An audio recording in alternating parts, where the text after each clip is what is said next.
This is Gene Key, Skyserve, Texas News.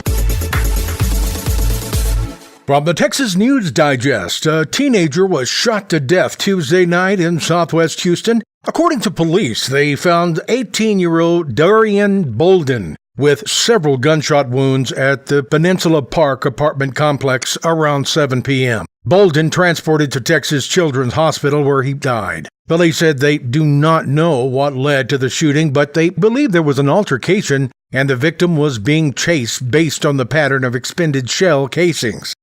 A man who pleaded guilty to murder in the stabbing death of his 16-year-old girlfriend nearly 2 years ago was sentenced to 45 years in prison Tuesday. Jesse Dobbs was ordered to pay a $10,000 fine in addition to serving prison time for the slaying of Christine Fritsch. Dobbs arrested November 9, 2016, a day after Fritsch was reported missing, and her mother and sister were found shot to death in their Baytown home. Fritsch's body was found in a wooded area in Texas City on November the 10th. She had received more than 50 stab wounds. No charges filed in the deaths of Fritsch's mother and sister, but police did say Dobbs was a suspect.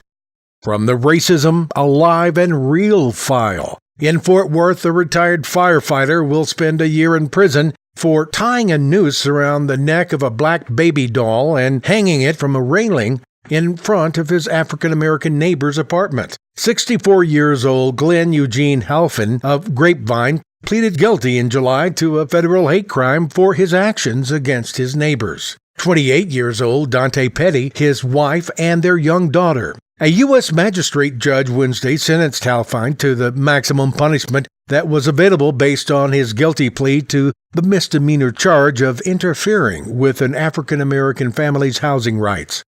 From the Texas Weekend Calendar, if you're in the Houston area this Saturday, Houston's NASA's Johnson Space Center will open its doors to the public celebrating NASA's 60th anniversary and the International Space Station's 20th anniversary. Admission is free, allowing the public a behind-the-scenes look at some of what NASA has already accomplished.